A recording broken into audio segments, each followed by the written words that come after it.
So hello everyone, कैसे हो आप सब। My self Priyanshu Rawat and I am back again with another video for ISC class 12। आज हम लोग पढ़ने वाले हैं अकाउंट्स का chapter 1, that is fundamentals of partnership. तो फंडामेंटल्स ऑफ पार्टनरशिप में जो मेन फोकस होगा that is your partner. So how does this works. तो हम लोग आज क्या क्या कवर करेंगे वो मैं आपको बता देता हूं, ताकि आपको पता हो कि इस चैप्टर के अंदर क्या क्या आने वाला है। The first thing would be your partnership, its meaning, its regulating act, and the partnership deed. What is partnership deed? The second thing we are going to cover is your P&L appropriation account. P&L appropriation account क्या होता है वो भी हम आगे पढ़ेंगे। So the thing is कि ये सब पढ़ने में हमें मैक्स टू मैक्स 2 वीडियोस लगेंगी, part 1 and part 2। Part 1 will be covering till your rent, salaries, commission and all. Part 2 will be focused on interest on capital, interest on drawings, your adjustment of your reserves, your guarantee of profits and your past adjustments. So, अब हम start करते हैं पढ़ना। First thing कि partnership क्या होती है, what is a partnership. तो देखिए, जब भी एक सोल प्रोपराइटर बिजनेस शुरू करता है, एक सिंगल आदमी एक बिजनेस शुरू करता है, तो बिजनेस को एक सर्टेन अमाउंट ऑफ टाइम तक ही एक्सपैंड कर पाएगा। एक लिमिट के बियॉन्ड एक्सपैंड करना is not possible due to lack of funds and managerial efficiency. एक आदमी सब कुछ नहीं देख सकता और अनलिमिटेड एक्सटेंट तक नहीं देख पाता है। Then partnership was introduce. तो पार्टनरशिप क्या है, अगर मैं इंग्लिश में उसकी डेफिनेशन आपको बताऊं तो partnership is an agreement between 2 or more persons that agree. Partnership is an association between 2 or more persons that agree to conduct a business together and share profits arising out of such business, where the business is conducted by any of them acting for all or all of them. तो इससे हमें तीन चार चीजें important मिलती हैं। The first thing is your agreement, the second thing is your business, the third thing is your profit sharing, जिसको हम केवल प्रॉफिट लिख सकते हैं या प्रॉफिट शेयरिंग लिख सकते हैं, and the fourth thing is your mutual agency.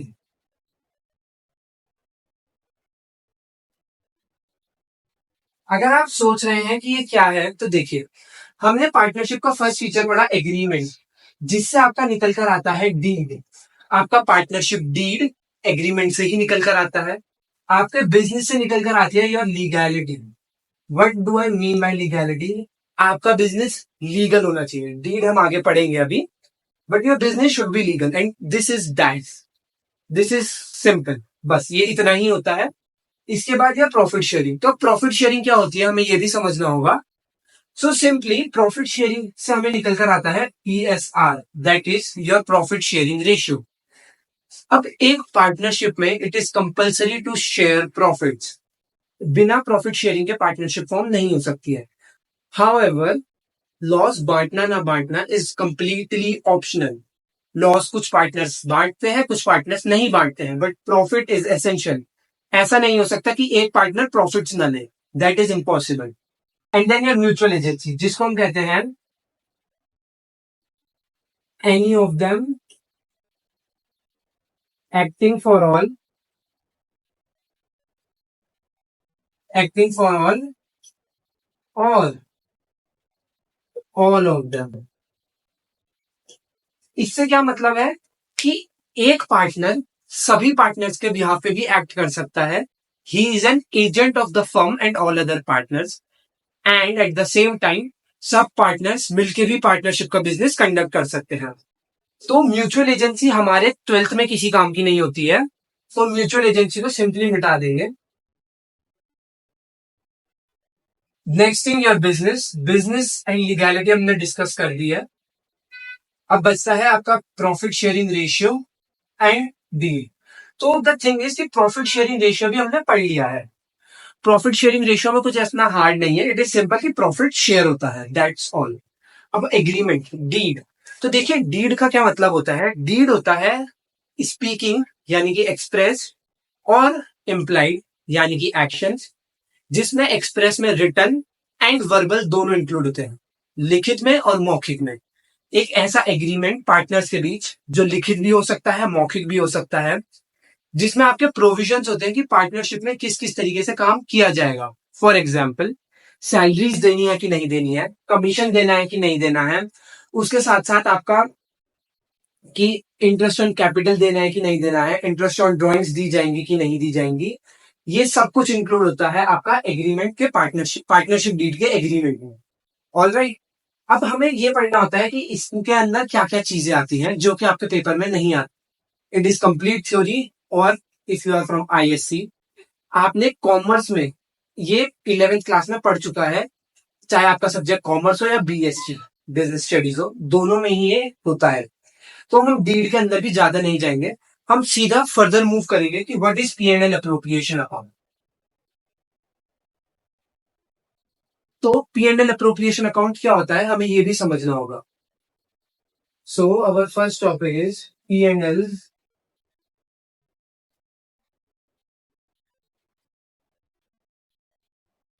Appropriation account. तो देखिए, जब आप 11th में पढ़ते हैं तो आप पढ़ते हैं journal, ledger, trial balance, rectification of error, bills of exchange. उसके बाद आप पढ़ते हैं फाइनल अकाउंट्स। फाइनल अकाउंट्स में आता है आपका trading account and P and L account, trading and profit and loss account. यहां तक पार्टनरशिप में भी सब कुछ सेम होता है। इंडियन पार्टनरशिप एक्ट 1932 बताता है कि सब कुछ सेम है, और इंडियन पार्टनरशिप एक्ट ही हमारी पार्टनरशिप बिजनेस को रेगुलेट करने का भी काम करता है। तो पी&एल अकाउंट यानी कि ट्रेडिंग एंड पी&एल अकाउंट तक सब कुछ सेम हुआ। अब एक अकाउंट और बनता है जिसको हम कहते हैं पी&एल अप्रोप्रिएशन अकाउंट। तो इसके बनाने की वजह क्या है, नीड क्या है? तो देखिए, अब जो एक सोल प्रोप्राइटरशिप, एक सिंगल पर्सन का बिजनेस होता है जिसको आप 11th में पढ़ के आ चुके हैं, तो उसमें किस तरीके से काम होता है कि जो भी पी&एल अप्रोप्रिएशन का नेट प्रॉफिट आता है या नेट लॉस आता है, आप उसको कैपिटल में से एडजस्ट कर देते हैं। बट पार्टनरशिप में एक दिक्कत है, या तो इसमें दो लोग होंगे या दो से ज्यादा लोग होंगे, दो या दो से ज्यादा लोग होंगे। तो क्या दिक्कत होगी कि अब आप कैपिटल में डायरेक्ट ऐड नहीं कर सकते क्योंकि दो लोगों की कैपिटल है और बहुत सारी अलग अलग एडजस्टमेंट होती है। तो उसके लिए हमको पी&एल एप्रोप्रिएशन अकाउंट बनाना होता है, जिसका फॉर्मेट भी बहुत सिंपल है। मैं आपको उसका फॉर्मेट बना के दिखा देता हूँ।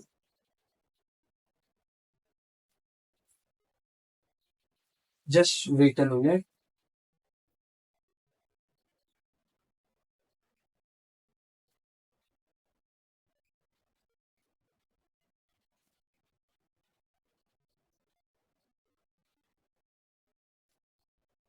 And that's all. तो ये आपका पी&एल अप्रोप्रिएशन अकाउंट का फॉर्मेट है, जिसमें this is your amounts column, this is your LF, this is your amount, this is your LF. I know LF is really small क्योंकि हमें इसका कोई यूज दिखाया नहीं जाता है। This is your particulars column, और ये भी आपका पर्टिकुलर्स का कॉलम है। तो इस तरीके से आपका पी&एल अप्रोप्रिएशन अकाउंट बनता है, similar to P&L account. But इसमें आता क्या क्या है, देखिए, आप सबसे पहले नेट प्रॉफिट को इसमें लेकर आएंगे। अगर नेट लॉस है तो वो तो अप्रोप्रिएट वैसे भी नहीं होता है, होता है बट जनरल केसेस में हमें नेट लॉस नहीं दिखाया जाता है।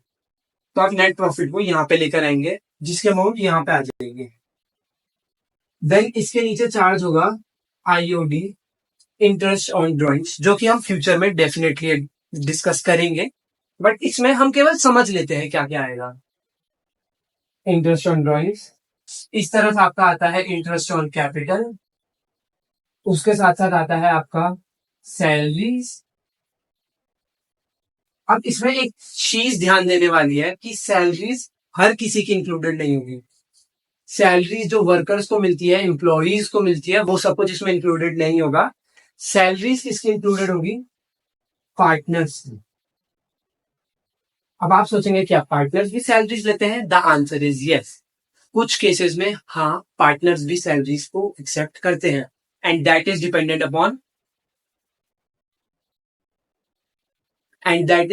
Upon your partnership deed. तो वो आपके पार्टनरशिप डीड पे डिपेंडेंट होता है। The next thing is commission. अब कुछ पार्टनर्स के बीच में ये एग्रीमेंट भी हो सकता है कि मैं आपके लिए सेल्स जनरेट करके लाऊंगा, मैं सैलरीज एक्सेप्ट नहीं करूंगा, बट जो भी मैं सेल्स जनरेट करके लाऊंगा उसमें से मुझे कमीशन दिया जाना चाहिए। I will accept commission on it, right? तो your commission are included in it.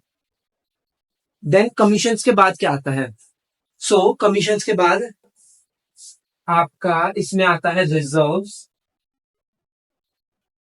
और लास्ट में आता है टू कैपिटल अकाउंट।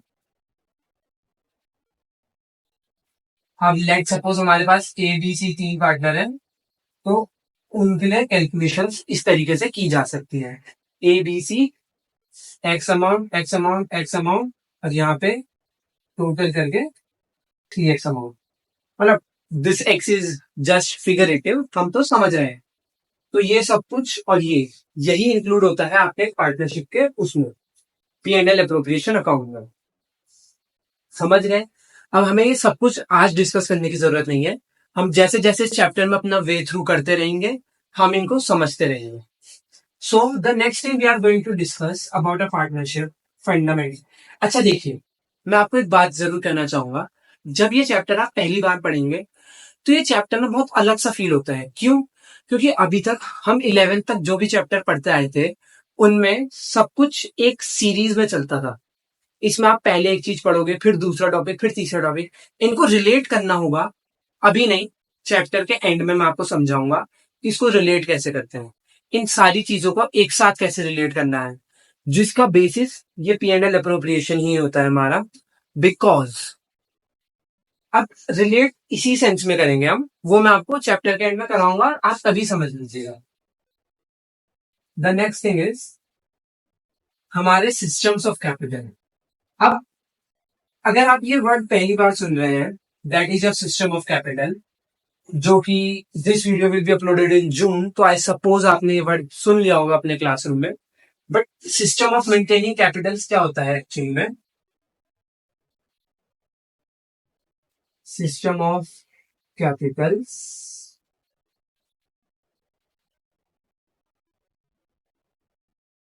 तो देखिए दो तरीके का कैपिटल, अब मैं आपको पहले समझाता हूँ, लिख हम बाद में भी सकते हैं। देखिए, एक होता है फिक्स्ड कैपिटल सिस्टम, एक होता है फ्लक्चुएटिंग कैपिटल सिस्टम। जो फिक्स कैपिटल सिस्टम होता है उसमें आपकी कैपिटल को फिक्स कर दिया जाता है एंड एक करंट अकाउंट बनाया जाता है, उसके थ्रू सारी एंट्रीज पास होती हैं। और सिमिलरली फ्लक्चुएटिंग में क्या होता है, कोई करंट अकाउंट बनाने की जरूरत नहीं है, एक कैपिटल अकाउंट है, सारी एडजस्टमेंट सारी एंट्रीज उसी के थ्रू पास होगी, that's all. So this is your fixed capital system and this is your fluctuating capital system.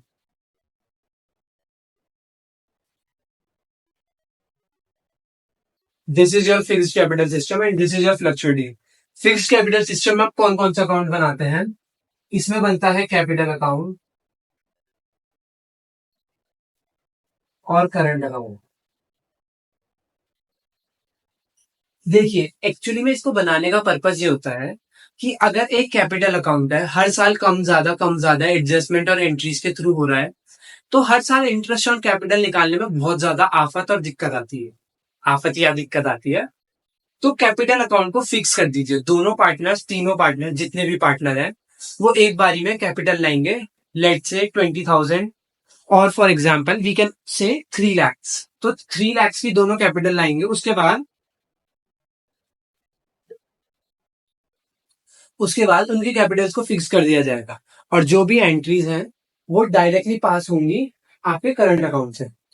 So current account से जो एंट्रीज पास होती है वो IOD की होती है, IOC की होती है, एंड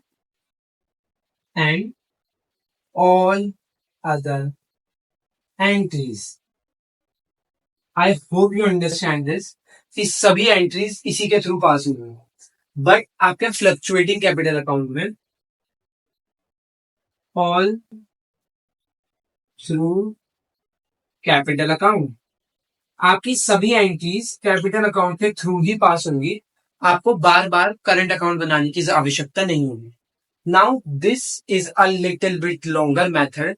आप किसी भी चैप्टर में जाएंगे पार्टनरशिप पे, ये थोड़ा लॉन्ग पड़ता है जेन्युइनली, एंड ये थोड़ा शॉर्ट पड़ता है, बट अब दिया है तो पढ़ना तो है ही हमने, तो हम इन दोनों के थ्रू कवर करेंगे। P&L अप्रोप्रिएशन जो हमने इससे पहले समझा वो इसमें भी बनेगा, इसमें भी बनेगा, दैट इज नो डाउट। अब हमें बस इन दोनों को समझना होगा कि किस तरीके से होता है। तो देखिए, मैं आपको एक चीज बताता हूँ।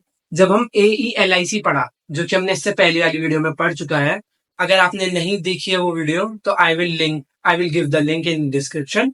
जरूर देखिएगा, क्योंकि आपको समझ आएगा कि हम जिस तरीके से मैं पूरे चैनल के में इस पूरे चैनल में मैं जिस तरीके से एंट्रीज बनाऊंगा वो उसी के थ्रू है।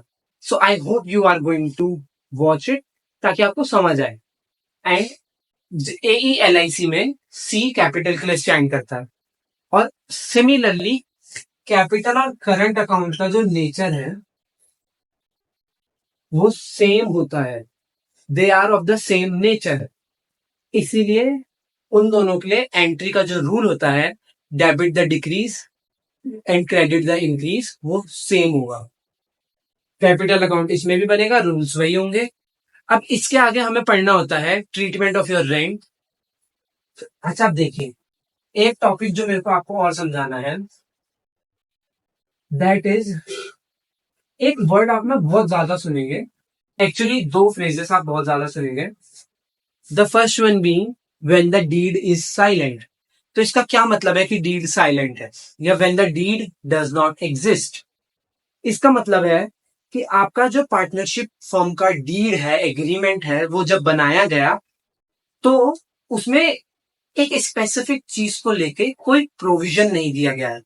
And similarly deed is not existing का मतलब होता है कि पार्टनरशिप फर्म ने डीड बनाया ही नहीं, कोई एग्रीमेंट हुआ ही नहीं है इस चीज के ऊपर, किसी तरीके का एग्रीमेंट फॉर्म ही नहीं करा गया। क्योंकि मैंने आपको समझाया, partnership deed is agreement, and deed अगर नॉन एग्जिस्टिंग है तो वो मतलब है कि एग्रीमेंट किया ही नहीं गया इस चीज पे, नो इम्प्लाइड और एक्सप्रेस एग्रीमेंट। तो ये वर्ड आपको सुनने को बहुत मिलेगा, हम इसको समझेंगे। द नेक्स्ट थिंग इज, आपकी एक दो फ्रेज आएंगे, चेंज चार्ज ऑन प्रॉफिट और चार्ज ऑन अप्रोप्रिएशन। तो देखो, चार्ज ऑन प्रॉफिट क्या होता है, कुछ एक्सपेंसेस, खर्चे ऐसे होते हैं जो कि जब आप प्रॉफिट करोगे या नहीं करोगे, इररिस्पेक्टिव ऑफ दिस फैक्ट, इसके इससे मतलब ही नहीं है कि आप प्रॉफिट अर्न कर रहे हैं या नहीं कर रहे हैं, वो खर्चे करने ही पड़ेंगे। तो उनको बोलते हैं चार्ज ऑन प्रॉफिट्स।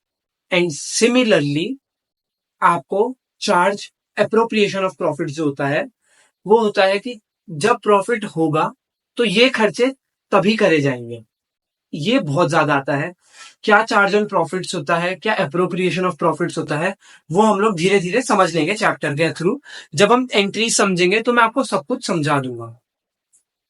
अब एक चीज और डिस्कस करना चाहूंगा मैं, there is something called section 13। एक सेक्शन होता है पार्टनरशिप एक्ट का, इंडियन पार्टनरशिप एक्ट 1932। आप चाहें तो गूगल में सर्च करके देख सकते हैं section 13।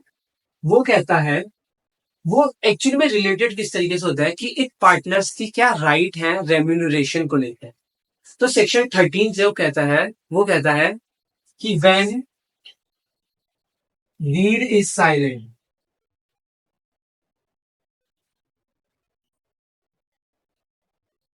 When your partnership deed is silent,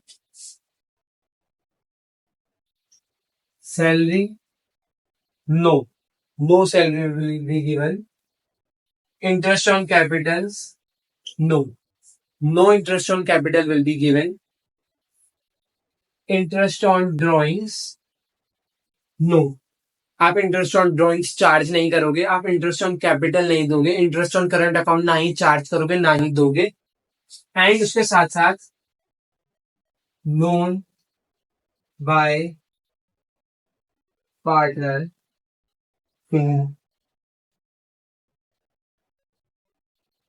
firm. देखिए, कई बार क्या होता है कि पार्टनर्स अग्री करते हैं कि मैं इतनी कैपिटल तो अपने पार्टनरशिप में लाऊंगा ही लाऊंगा, इसके साथ साथ मैं पार्टनरशिप फर्म को इतने लाख रुपए का या इतने हजार रुपए का एक लोन भी दे दूंगा। वो क्यों करते हैं? क्योंकि अब आप पूरा पैसा इन्वेस्ट नहीं करना चाहते, आप चाहते हो कि वो पैसा कुछ टाइम में वापस आ जाए।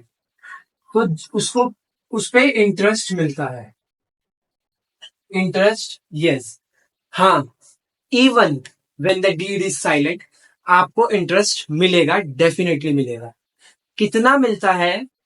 उसका रेट होता है, आपका रेट इज 6% पर एनम। आपका इंटरेस्ट का रेट होगा 6% पर एनम, दैट्स ऑल। अगर आपका partnership deed is silent, salaries no, IOC no, IOD no, interest on drawings, interest on capital, salary, even for that matter, your commissions, no. But loan by partner to firm, partner ने loan दिया firm को, उस पे interest मिलेगा। कितने का मिलेगा? Your rate is 6% per annum. आप देख सकते हैं 6% पर एनम का रेट होता है। हाँ, अगर पार्टनरशिप डील में दिया है कि अगर किसी पार्टनर ने फर्म को लोन दिया है, if there is any loan given by a partner to the firm, there is an specific amount of interest that will be charged, that will be allowed, तो वो दिया जाएगा उतने ही रेट पे। बट अगर नहीं मेंशन है तो 6% पर एनम कंपलसरी है। अब एक्चुअली में इसको कंपलसरी बनाने की क्या जरूरत है? तो देखिए, इसको इस तरीके से समझिए कि इफ हमारी जो फर्म है, वो अगर हमारा जो पार्टनर है वो फर्म को लोन नहीं देता, मान लीजिए ए ने फर्म को 2 लाख रुपए का लोन दिया है, बट अगर ए वो लोन नहीं देता तो क्या ए उस पैसे को कहीं और इन्वेस्ट करता, किसी और जगह में लगाता, बैंक में रखता, एफडी कराता, आरडी कराता, कुछ भी करता, एसआईपी, म्यूचुअल फंड्स, स्टॉक्स, कुछ भी, वो 6% का रिटर्न तो एटलीस्ट जनरेट कर ही सकता था ना। तो इसी को समझने के लिए, इसी को कंसिडर करने के लिए, जब भी एक पार्टनर फर्म को लोन देगा उसका मिनिमम रेट 6% होगा if the deed is silent. अगर डीड एग्जिस्टिंग है, डीड कुछ बोलता है उस स्पेसिफिक सब्जेक्ट में, डीड में कोई प्रोविजन एग्जिस्ट करता है उस स्पेसिफिक सब्जेक्ट में, तो आप उस रेट पे इंटरेस्ट अलाउ करेंगे। That is all section 13। अब देखिए सेक्शन 13 मैंने क्यों समझाया, क्योंकि आगे हम जो भी पढ़ेंगे वो सेक्शन 13 से ही रिलेटेड होगा। सेक्शन 13 हमारा बहुत बेसिक फाउंडेशन है इस चीज की। अब हम पढ़ते हैं सबसे पहले रेंट। तो हम पहले पढ़ेंगे रेंट, एंड सेकेंड नंबर पे हम पढ़ेंगे सैलरी। हमारे फर्स्ट यही दोनों टॉपिक जो है वो कवर होने वाले हैं, rent and salary. So rent and salary को हम किस तरीके से वर्क करेंगे, रेंट एंड सैलरी किस तरीके से होगा, हम ये समझते हैं। अब आपको पहले ये समझना होगा कि rent, your rent is a charge on profits, because देखो रेंट आपका है charge on profit, that is your COP, but salary is your appropriation of profits. What do I mean? मैंने अभी आपको रेंट, चार्ज और अप्रोप्रिएशन समझाया था। The thing is कि अगर कि किसी पार्टनर ने अपना प्रेमाइसेस, अपनी जमीन, अपनी फैक्ट्री, अपनी बिल्डिंग, अपना घर आपको दिया है काम करने के लिए, आपको दिया है बिजनेस कंटिन्यू करने के लिए, तो वो उस पर रेंट चार्ज कर सकता है एग्रीमेंट के बेसिस पे। अब उसी बेसिस पे जो सीओपी, चार्ज ऑन प्रॉफिट है, अगर आप किसी और से ये बिल्डिंग लेते तब भी आप रेंट पे करते, तो that is why this is a charge on profits. आपको ये पे करना ही करना होगा, चाहे आपका चाहे आपका प्रॉफिट हो या ना हो, प्रॉफिट से मतलब नहीं है, रेंट तो पे करना ही होगा। एंड सिमिलरली इसी के कारण हमारा जो रेंट है वो पी एंड एल अकाउंट से होता है, पी एन एल अकाउंट से हमें इसे ट्रीट करना होगा। इसको P N L appropriation account में नहीं डाला जाता है, because mark my words right now, P and L appropriation में जो वर्ड अप्रोप्रिएशन है उसमें सारी वो ही चीजें आएंगी जो कि अप्रोप्रिएशन ऑफ प्रॉफिट्स होंगी, ना कि चार्ज ऑन प्रॉफिट्स। जो भी चीजें चार्ज ऑन प्रॉफिट्स होंगी वो आपकी पी एन एल अकाउंट में ही आएंगी। ये आपका पी एन एल अकाउंट में आएगा, ये आपका पीएनएल अप्रोप्रिएशन अकाउंट में आएगा, ये आपका पीएनएल अकाउंट में आएगा, ये आपका पीएनएल अप्रोप्रिएशन अकाउंट में आएगा। Got it?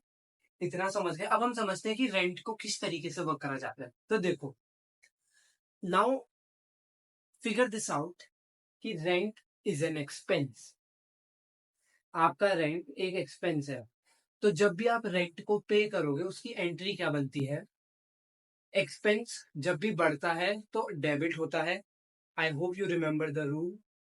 और पेमेंट होती है कैश या बैंक से, जो कि आपका एक एसेट है। और एसेट जब भी कम होता है तो वो आपका क्रेडिट होता है। सो देखो, पेमेंट की जो एंट्री है, जो हमारी पेमेंट की एंट्री है वो होती है रेंट अकाउंट डेबिट, जिसमें आपका एक्सपेंस को हमने बढ़ा दिया है, टू बैंक अकाउंट, राइट। अब पेमेंट की एंट्री इतनी सिंपल है, rent account debit to bank account, जब भी आप पे कर दे। बट कुछ केसेस में ऐसा भी हो सकता है कि इस साल आपके पास इतना कैश नहीं है कि आप रेंट पे कर पाए। एंड क्योंकि जो पार्टनर है जिसको आप रेंट पे कर रहे हैं, वो देखिए आपका उसके साथ एग्रीमेंट तो है ही, वो आपकी बातचीत है आपस की। तो आप लोग क्या करेंगे? आप कहेंगे देखो, हम ऐसा करते हैं कि पार्टनर, हम तुम्हें रेंट कैश में नहीं पे करेंगे, हम तुम्हारे कैपिटल अकाउंट में एडजस्ट कर देंगे उसे। तो इसके उसमें एंट्री क्या होगी? Due not paid. इसको बोला जाता है ड्यू नॉट पेड। मतलब जब रेंट ड्यू तो हुआ है बट पे नहीं करा गया है, पार्टनर को ऐसे ही दे दिया गया है। अगर आप बिना पार्टनरशिप के सोचिए, अगर आप सोल प्रोप्राइटरशिप में करते हैं तो इसकी एंट्री जो मैंने सैलरी की एंट्री बताई थी उसके सिमिलर बनती। Rent account debit to outstanding rent account. Similarly इसमें एक्सपेंस तो हुआ है तो एक्सपेंस बढ़ेगा, रेंट अकाउंट डेबिट। और उसमें एक लाइबिलिटी बढ़ी थी जिसको क्रेडिट करते हैं बढ़ने पे, टू आउटस्टैंडिंग रेंट। इसमें हम आउटस्टैंडिंग रेंट नहीं लाएंगे, हम इसमें लाएंगे टू पार्टनर्स कैपिटल अकाउंट। अब हम इसमें पार्टनर्स कैपिटल अकाउंट क्यों ला रहे हैं ये भी समझिए। पार्टनर्स कैपिटल अकाउंट भी फर्म के लिए एक कैपिटल है, फर्म के लिए कैपिटल का हिस्सा है पार्टनर्स कैपिटल अकाउंट, जो भी पार्टनर का नाम होगा। तो जब भी कैपिटल बढ़ती है, क्योंकि देखिए अगर आप रेंट उसमें डाल रहे हैं तो अब आपको उसको ज्यादा पैसा देना होगा फ्यूचर में कभी। तो उसके लिए उसकी कैपिटल बढ़ेगी। एंड कैपिटल को बढ़ाने का रूल ही क्या है? Credit is increase. तो to partners capital account, this is due not paid and this is your payment. I hope आप समझ गए होंगे। इसको एक और बार पीछे करके देखिए। रेंट को जब पे करना है तो rent account debit to bank या कैश, या कैश। क्यों? क्योंकि एक एसेट बड़ा है, एक एक्सपेंस बड़ा है, that is your rent. And एक एसेट कम हुआ है, दैट इज योर बैंक या कैश। एंड सिमिलरली जब ड्यू नॉट पेड है तो आप उसको आउटस्टैंडिंग रेंट के बजाय, एक्सपेंस हुआ है तो रेंट अकाउंट डेबिट, एंड आपने पार्टनर के उसमें क्रेडिट कर दिया क्योंकि कैपिटल को बढ़ा दिया, हम फ्यूचर में तुम्हें पैसा दे देंगे तुम्हारी कैपिटल के थ्रू। टू पार्टनर्स कैपिटल अकाउंट, ये हो गया। अब इसकी एक क्लोजिंग एंट्री भी पास होगी। हर एंट्री की एक क्लोजिंग एंट्री डेफिनेटली होती है, आपको भी पता है, आप 11th में पढ़ चुके हैं। तो इसकी क्लोजिंग एंट्री क्या होगी? P&L account debit to rent account. और ये एंट्री इन दोनों ही केसेस में सिमिलर रहेगी, ये एंट्री चेंज होती ही नहीं है। ये एंट्री इसमें भी वही होगी, इसमें भी वही होगी। इस एंट्री के चेंज होने का बेसिस ही नहीं होता है क्योंकि ये क्लोजिंग एंट्री है। इसमें आपने रेंट अकाउंट को क्लोज करा पीएनएल में।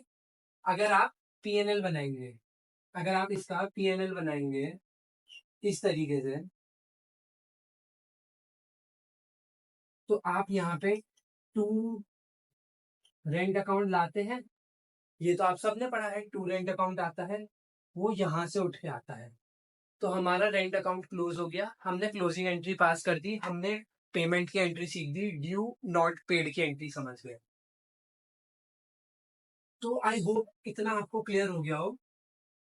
अब ये यही तीन एंट्रीज होंगी जो कि रेंट में होती हैं और ये हमेशा सेम रहती हैं। सो बी प्रिपेयर्ड फॉर दिस। ये एंट्री कई बार आ सकती हैं, आ जाती हैं, एंड आपको पेपर में प्रेशर के थ्रू आप नहीं कर पाओगे। बट अगर आप समझ के करोगे, एक्सपीरियंस रहोगे, एक्सपीरियंस इन द सेंस पे प्रॉब्लम्स को सॉल्व करते रहोगे, तो आप इसको सॉल्व कर पाओगे डेफिनेटली। अब हम समझते हैं सैलरी के लिए क्या किया जाता है। तो देखो, सैलरी मैंने आपको सिंपली समझाया, एप्रोप्रिएशन ऑफ प्रॉफिट है। पार्टनर्स की सैलरी, एम्प्लॉयज की सैलरी, वर्कर्स की सैलरी, मैनेजर्स की सैलरी, वो एप्रोप्रिएशन ऑफ प्रॉफिट नहीं होता है, वो चार्ज ऑन प्रॉफिट होता है, उसकी एंट्री यही होती है। बट पार्टनर को जो सैलरी पे करनी है, that is not your appropriation, that is not your charge on profit, that is a appropriation of profit. और ये आपको समझना ही होगा, ठीक है। तो अब हम समझते हैं पीएनएल अप्रोप्रिएशन अकाउंट से इसका क्लोजिंग एंट्री पास होगी। अब हम समझते हैं कि इसको बनाएंगे कैसे। पेमेंट आप कर भी सकते हो, नहीं भी कर सकते हो, इट्स योर चॉइस। पेमेंट में देखिए, salary is still an expense, तो salary account debit to bank और कैश अकाउंट। ये तो आप समझ रहे होंगे, सैलरीज की एंट्री यही होती है। अगर ड्यू होगा, नॉट पेड होगा, अगर ड्यू होगा, नॉट पेड होगा, तो उसकी एंट्री भी यही होगी।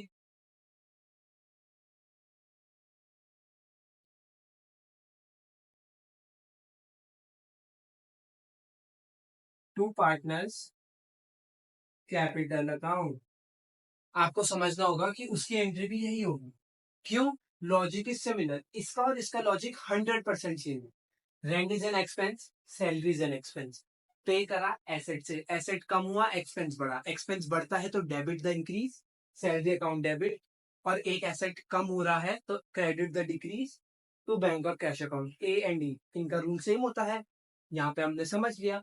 अब एल आई सी में से सी, कैपिटल बढ़ाई, क्योंकि पे नहीं करा था, फ्यूचर में पे करेंगे, तो कैपिटल बढ़ाई, कैपिटल को बढ़ाने के लिए क्रेडिट करा, टू पार्टनर्स कैपिटल, एक्सपेंस बढ़ रहा है, डेबिट करा, सिंपल, इतना सिंपल। जो फर्क आता है, वो फर्क आता है आपका इसमें क्लोजिंग एंट्री में। अब देखिए, सैलरी तो हमने पे कर दी, सैलरी एक एक्सपेंस है। क्लोजिंग एंट्री अगर ये डेबिट में है, तो ये टू सैलरी अकाउंट यहाँ पे आ जाएगा, टू सैलरी अकाउंट आएगा। ये आपको भी पता है, मुझे भी पता है, जिस तरीके से यहाँ पे आया। ऊपर पी एन एल अकाउंट की जगह P N L account debit आ जाएगा, आपका पी एन एल अकाउंट नहीं आएगा, आपका P N L account debit आ जाएगा। I hope you all are understanding what I am trying to say here. P N L account, sorry sorry sorry, my bad, आपका P N L account debit नहीं आएगा, आपका P N L appropriation account debit आएगा। यहाँ पे हमने ऐसा क्यों करा? क्योंकि पार्टनर को सैलरी केवल तभी पे करी जाएगी जब प्रॉफिट अर्न होगा। जब ये प्रॉफिट जो है, ये जो हमारा प्रॉफिट है, अगर ये अर्न होगा तभी हम पार्टनर को सैलरी की पेमेंट करेंगे। And that's why PNL appropriation account debit. जो भी अप्रोप्रिएशन ऑफ प्रॉफिट्स होगा, वो पीएनएल अप्रोप्रिएशन के थ्रू क्लोज होगा, और जो भी चार्ज ऑन प्रॉफिट होगा, पीएनएल अकाउंट के थ्रू क्लोज हो जाएगा। PNL account debit, PNL appropriation account debit. आई होप आप सब इतना समझ गए होंगे। This is the very basic. अब हम इसके आगे पढ़ेंगे loan, interest on loan. Loan क्या होता है, इंटरेस्ट ऑन लोन क्या होता है, और किस तरीके से इसकी एंट्री करी जाती है। तो देखो, अब कई बार पार्टनर जो है वो फर्म को लोन देता है, एंड सिमिलरली कई बार फर्म पार्टनर को लोन देती है। अब मान लीजिए अगर एक पार्टनरशिप फर्म है जो 10 सालों से बहुत अच्छी चल रही है, और पार्टनर को पैसा चाहिए इमीडिएटली। मान लीजिए बच्चों की स्कूल की फीस पे करनी है, कॉलेज की फीस पे करनी है, कोई भी एक्सपेंस पे करना है, और पार्टनर को पैसा चाहिए, बट वो अपनी कैपिटल विड्रॉ नहीं करना चाहता, या फिर फिक्स्ड कैपिटल सिस्टम है, तो वो क्या कर सकता है? ड्रॉइंग कर सकता है, या फिर फर्म से लोन ले ले। अब हम पढ़ेंगे लोन बाय पार्टनर। मैं पार्टनर को PAR डॉट लिख रहा हूँ, पार्टनर आप लोग पूरा लिखेंगे, नो डाउट। और लोन टू पार्टनर, अब हमने दो अलग टॉपिक पढ़ने हैं, loan by partner and loan to partner. इन दोनों में डिफरेंस क्या है ये समझिए। लोन बाय पार्टनर में हम फर्म के पॉइंट ऑफ व्यू से वो करते हैं, एंट्रीज करते हैं, बुक्स ऑफ अकाउंट्स मेंटेन करते हैं फर्म के पॉइंट ऑफ व्यू से, बिजनेस के पॉइंट ऑफ व्यू से। ये आपने पढ़ा होगा गैप में, चैप्टर 3 क्लास 11, राइट। तो लोन बाय पार्टनर मतलब मैं फर्म हूं, आप पार्टनर हो, आपने लोन दे दिया है फर्म को, that is loan by partner. Loan by partner and loan to partner, आप पार्टनर हो, मैं फर्म हूं, मैंने आपको लोन दे दिया है। लोन टू पार्टनर, आप समझ रहे हो, loan by partner, loan to partner. हमने पार्टनर को लोन दिया है, फर्म ने पार्टनर को लोन दिया है, एंड पार्टनर ने फर्म को लोन दिया है। ये अगर मैं इनको साइमल्टेनियसली साइड बाय साइड समझाऊं तो कोई भी गलती नहीं होगी उसमें। लोन बाय पार्टनर आपकी लाइबिलिटी है और लोन टू पार्टनर आपका एसेट है। क्यों एसेट है? क्योंकि पार्टनर को ये फ्यूचर में पे करना होगा, ये आपको फ्यूचर में बेनिफिट ला के देगा, तो ये एसेट है। एंड लोन बाय पार्टनर आपकी लाइबिलिटी है, क्योंकि आपको ये पार्टनर को फ्यूचर में पे करनी पड़ेगी, कभी ना कभी तो करनी पड़ेगी, दैट इज लाइबिलिटी। समझ गए?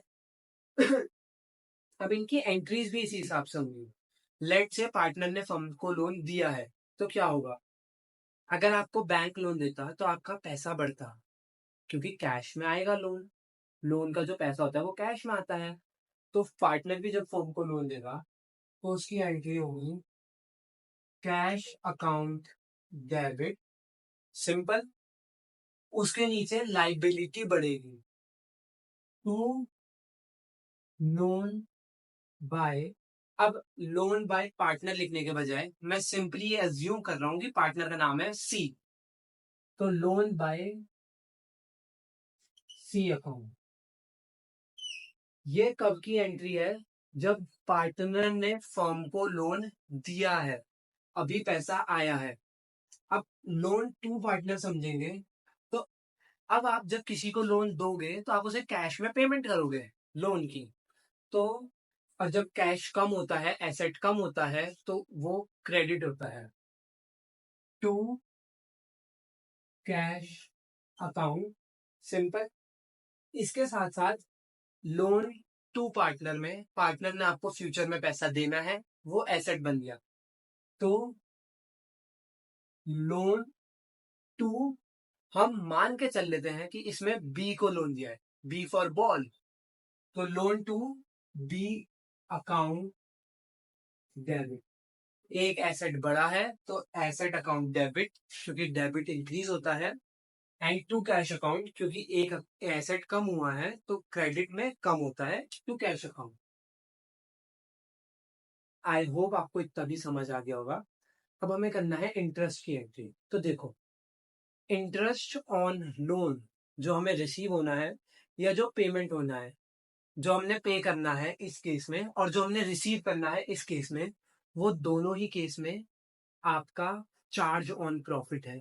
वैसे ये चार्ज नहीं है, ये इनकम ऑन प्रॉफिट होगा, बट ये चार्ज ऑन प्रॉफिट होगा। हम इसके बेसिस पे समझते हैं पहले।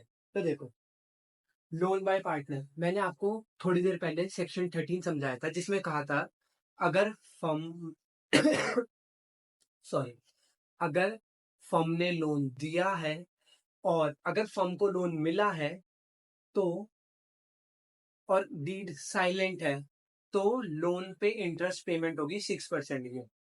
हम मान के ही चलते हैं कि 6% का इंटरेस्ट पेमेंट करना है, first thing. And the second thing कि अब इंटरेस्ट पेमेंट होगा कैसे। तो देखो, आपके पास दो ऑप्शन है, या तो आप इंटरेस्ट को कैश के थ्रू पेमेंट कर दीजिए या फिर आप इंटरेस्ट को पार्टनर्स कैपिटल अकाउंट में क्रेडिट कर दीजिए। दोनों ही ऑप्शन बिल्कुल सही है। अगर आप इंटरेस्ट को कैश के थ्रू पेमेंट करेंगे तो ये सिंपली कैसी एंट्री बन जाएगी आपकी, जैसे रेंट और सैलरी की एंट्री थी पेमेंट की, क्योंकि इंटरेस्ट पेमेंट भी एक एक्सपेंस ही तो हुआ। Interest on payment of a loan is also an expense for you. तो interest on loan by C account debit to bank account. ये तब है जब पेमेंट करी गई है। ये कब है? जब पेमेंट करी गई है कैश में। बट कई बार ऐसा भी हो सकता है, और मोस्ट ऑफ द केसेस में ऐसा ही होता है कि आप पेमेंट कैश में नहीं करोगे। अगर आपको कैश में ही पेमेंट करनी होती तो आप लोन लेते ही क्यों? खुद सोचिए। आप पार्टनर के कैपिटल में उसको क्रेडिट कर देंगे। तो पार्टनर्स, पार्टनर्स नहीं, सी लिखेंगे हम, क्योंकि हमने सी से ही एग्जांपल लिया है। To C's capital account. अब देखिए, एक और चीज जो आपको याद समझनी होगी, मैं कैपिटल को CAP लिख सकता हूँ, आप नहीं लिख सकते हो पेपर में। आपको कैपिटल पूरा लिखना है। एंड इतना लंबा लिखने के लिए आपको राइटिंग प्रैक्टिस करनी होगी, आपको क्वेश्चन सॉल्व करने होंगे। ठीक है? तो अब देखिए, interest on loan by C account debit का क्या मतलब है? एक एक्सपेंस बड़ा है। Payment of interest on a loan is also an expense, जो कि मैंने पहले भी बोला। तो इंटरेस्ट अगर एक्सपेंस हुआ है, एक्सपेंस बड़ा है, तो डेबिट द इंक्रीज हो गया। अब है टू सीज कैपिटल अकाउंट। आपकी जो कैपिटल है, आपका जो कैपिटल है वो बड़ा है, and credit the increase for capital. ये रूल हमने पिछली वीडियो में पढ़ा है, जैसा मैं बता चुका हूं। तो to C's capital account, I hope you gate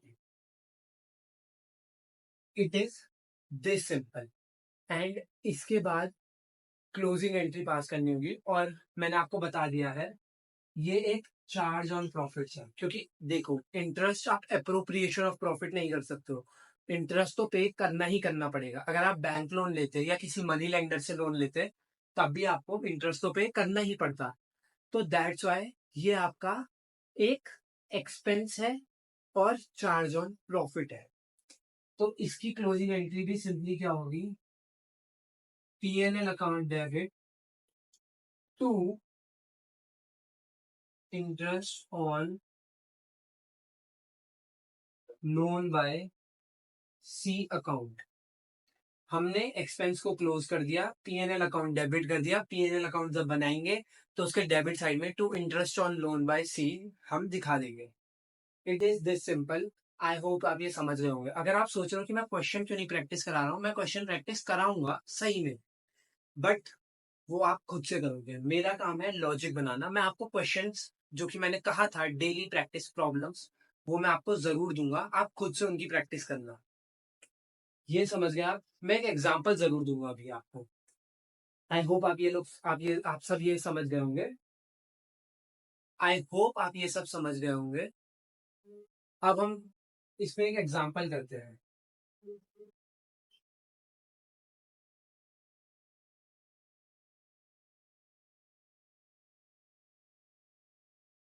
तो देखिए, दो पार्टनर हैं, A and B. A B दो पार्टनर हैं। बी ने लोन लिया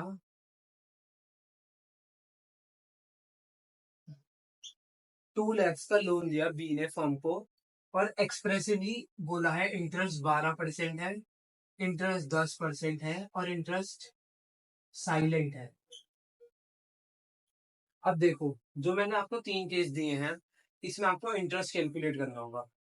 मैं आपको एक और चीज बता रहा हूँ, जो पेपर में क्वेश्चन आता है इस चैप्टर से, उसमें ऐसा भी हो सकता है कि आपका जो लोन हो वो साल के बीच में हो, वो जनवरी में हो अक्टूबर में हो, दिसंबर में हो, नवंबर में हो, किसी भी महीने में हो सकता है।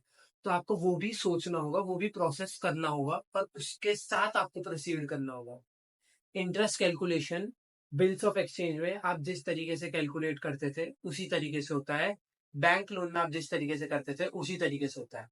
उसमें कोई हार्डशिप नहीं है।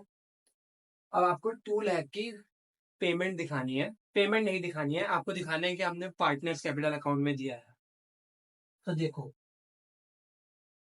Interest on loan by B account debit to B's capital account.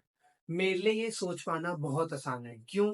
क्योंकि मैंने 1 साल रेगुलर प्रैक्टिस करी, मैं 1 साल तक समझता रहा, प्रैक्टिस करता रहा, रिवाइज़ करता रहा। आपको थोड़ा मुश्किल होगा, शुरू में डेफ़िनिटली होगा, बट समझिए ना, तभी तो इसका मज़ा है। इस तरीके से। और उसके बाद क्लोजिंग एंट्री मैंने आप सबको बता दिया। आई होप क्लोजिंग एंट्री आप पास कर सकते हैं। 12%, 10% और साइलेंट। साइलेंट में याद रखना 6%। आप करिए, सॉल्व कीजिए। आंसर्स कमेंट सेक्शन में ज़रूर बता दीजिएगा। आपका आंसर कमेंट सेक्शन में मैं ज़रूर चेक करूँगा, मैं ज़रूर देखूँगा। ऑल्सो अगर आप इस वीडियो में अभी तक बने हुए हैं, तो please like my channel, subscribe the channel and share this video with all your friends जिनको अकाउंट समझ नहीं आती है या हार्ड लगती है। नेक्स्ट थिंग इज़, अब हम इस टॉपिक के ऊपर और ज़्यादा डिस्कशन नहीं करेंगे। अगर आपको ये कोई भी डाउट हो, तो आप टेलीग्राम चैनल में पूछ सकते हो। मैंने ग्रुप का लिंक डिस्क्रिप्शन में दे दूँगा। आप यू आर वेरी फ्री, आप आइए, पूछिए, मैं ज़रूर बताऊँगा। लोन टू पार्टनर एसेट होता है, loan to B's account debit, इतना तो मैंने आपको समझा दिया था। Loan to B's account debit, asset बढ़ा, एसेट कम हुआ, राइट। अब इंटरेस्ट रिसीव की एंट्री क्या होगी? इंटरेस्ट आया है, और मोस्ट ऑफ द केसेस में इंटरेस्ट आता ही आता है, वरना आप एसेट क्रिएट कर दोगे। Interest on loan to B account, वो आपकी बैलेंस शीट की एसेट साइड में शो हो जाएगा। तो आप इसको समझिए, इंटरेस्ट रिसीव की एंट्री होगी। अब क्योंकि इंटरेस्ट जो इसमें रिसीव होगा वो आपकी इनकम होगी, तो उसकी एंट्री सिंपली होगी,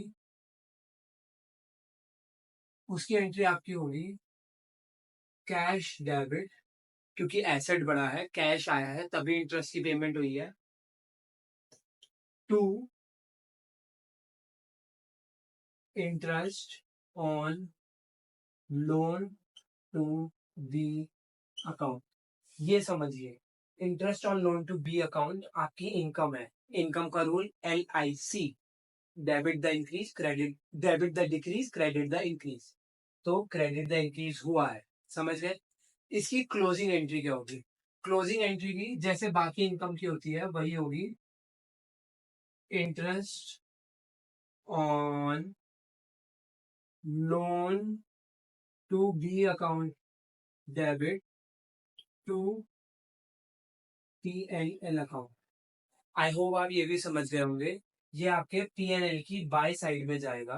क्लोज हो गया, कैश अकाउंट, एसेट बढ़ गया, PNL अकाउंट क्लोजिंग एंट्री में यूज हो गया, आपके सारे इफेक्ट्स आ गए। आप ये भी समझ रहे हो, आप वो भी समझ रहे हो। आपने 4 टॉपिक सक्सेसफुली पढ़ चुके हैं। इसके बाद हमारा ज्यादा कुछ रह नहीं जाता है। IOC, IOD, reserves, past adjustment, commission. मैं कमीशन अभी खत्म करा देता हूँ, अगली वीडियो में हम वो सारे टॉपिक करेंगे। तो देखिए, अब आई नो की वीडियोस थोड़ी लॉन्ग बनती है, बन रही है, बनती है नहीं, बन रही है। एंड गाइस, मैं कुछ नहीं कर सकता हूँ। देखो, मैं टॉपिक्स तो कट नहीं कर सकता हूँ, मैं समझाने का तरीका तो इजी नहीं कर सकता हूँ, मैं रटा तो नहीं सकता हूँ। मैं समझा सकता हूँ, और वीडियो लॉन्ग बन रही है तो बनने दीजिए, क्या दिक्कत है। पढ़ना तो है ही ना, पढ़ाई थोड़ी रुकनी चाहिए। अगर आपको रोकनी है तो आप ऐसा भी कर सकते हो कि आप 1.5x में देख लो, ताकि वीडियो जल्दी खत्म हो जाए, या आप पार्ट्स में देख लो, 20-20 मिनट करके देख लो, दैट्स योर चॉइस। बट मेरे को तो खत्म कराना है, मैं चाहता हूँ कि हर कोई समझे। कमीशन अकाउंट, कमीशन अकाउंट मतलब commission. Commission is a appropriation of profits. इसका मतलब इसकी क्लोजिंग एंट्री PNL अप्रोप्रिएशन में होगी, जो कि आप वीडियो पीछे करके देख सकते हैं, मैंने उसमें मेंशन भी करा था कमीशन अकाउंट का। और कैलकुलेशन कैसे होगी, तो देखो, कमीशन अकाउंट में सबसे पहले जब कमीशन दिया जाएगा तो वो एक एक्सपेंस है। तो कमीशन एक्सपेंस है, तो एक्सपेंस इनकर हो रहा है। तो जब भी एक्सपेंस इनकर होता है तो बढ़ता है commission account debit to bank account, क्योंकि बैंक से पेमेंट होती है। द नेक्स्ट थिंग इज, इसके नीचे आता है कि इसको क्लोज कैसे करेंगे। PNL अप्रोप्रिएशन अकाउंट डेबिट, क्योंकि इसकी टू साइड में जाता है, एक्सपेंस है तो टू साइड में जाएगा, to commission account. To commission account, आप समझ गए होंगे क्यों हुआ है। PNL appropriation account debit to commission account, expense बढ़ा, एसेट कम हुआ, एक्सपेंस की क्लोजिंग एंट्री पीएनएल अप्रोप्रिएशन में पास करें। अब इसकी जो कैलकुलेशन है ना वो काफी टिपिकल होती है। वाई? क्योंकि दो केस हो सकते हैं इसकी कैलकुलेशन पे, जिसको हम कहते हैं टू केसेस। हम कहते हैं टू केसेस, जिसमें से एक मैं यहाँ कराऊंगा, एक यहाँ कराता हूँ। तो देखो, जो फर्स्ट केस होता है वो होता है 10% ऑफ सेल्स या ट्रेडिंग प्रॉफिट, जो भी आप बोलना चाहो। ट्रेडिंग प्रॉफिट कुछ नहीं होता है, जो आपका नेट प्रॉफिट आता है बिफोर पीएनएल अप्रोप्रिएशन अकाउंट, उसी को ट्रेडिंग प्रॉफिट बोलते हैं। And 10% of your sales. तो हमने इतना तो समझ गए हैं।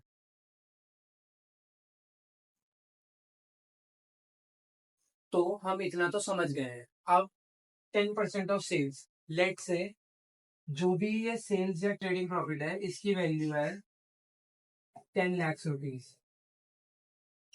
तो इसका 10% निकालना बहुत आसान है, जो कि है 1 लाख। आप कैलकुलेटर में निकाल सकते हो। इसमें एक वर्ड कई बार यूज हो जाता है इंग्लिश का, जिसे कहते हैं बिफोर चार्जिंग सच कमीशन। जो वर्ड होता है बिफोर चार्जिंग सच कमीशन, ये क्वेश्चन में यूज होता ही होता है पेपर में, और ये आता ही आता है। आपको ये समझना होगा, राइट? तो ये समझ गया। अब ये वाला मेथड बहुत सिंपल, बहुत इजी है। इसमें कोई हार्डशिप नहीं है, कुछ नहीं है। ये इसका आप नोट्स बना लीजिए। ये कुछ भी नहीं है, सिंपल है बहुत। अब आता है आपका दूसरा केस, और दूसरा केस काफी ज्यादा हार्ड होता है, जिसको कहते हैं, जो कि बच्चों को कई बार समझ नहीं आता है, 10% आफ्टर चार्जिंग सच कमीशन।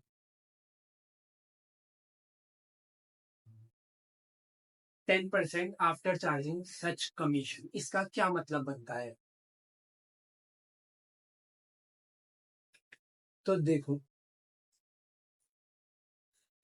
10% आफ्टर चार्जिंग सच कमीशन का सिंपल मतलब है, पहले कमीशन रिड्यूस होगा, फिर 10% कटेगा। अब इसकी कैलकुलेशन मैथमेटिकल उससे फॉर्म, अगर आप फॉर्मूला बनाने जाओ मैथमेटिकल उससे, तो बहुत हार्ड है। आप सिंपली ये समझिए कि जब भी आप इसको कैलकुलेट करोगे तो आप इसको इस तरीके से कैलकुलेट करोगे, rate divided by 100 plus rate multiplied by जो भी आपकी अमाउंट होगी, जो भी आपका अमाउंट होगा, या जो भी आपका फिगर होगा। फिगर इन द सेंस जो भी आपका सम होगा उसका, rate upon 100 plus rate. Late से आता है 10% आफ्टर चार्जिंग सच कमीशन। इसमें आपको 10 लाख दिया है,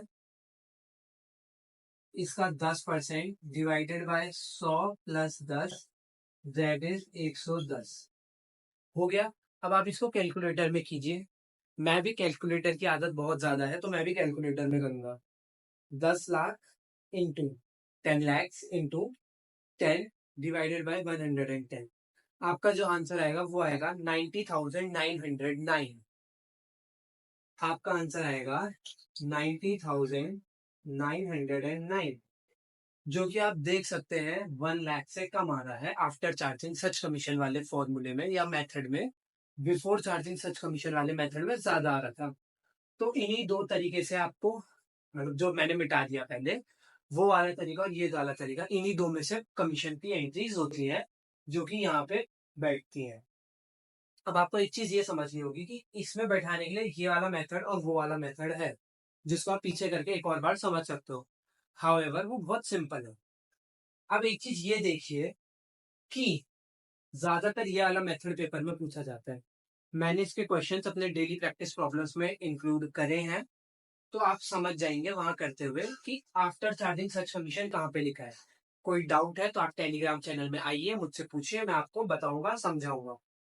that's all for this video. इतना हमने पढ़ चुका है। हमने rent, salary, basics of PNL appropriation, capital systems और इंटरेस्ट, लोन और कमीशन पढ़ लिया है, खत्म कर दिया है। मिलता हूं आपसे पार्ट 2 में। Till then, like my channel, like the video, subscribe the channel and share this with your friends. मैं इससे ज्यादा स्ट्रेस नहीं दे सकता हूँ गाइस।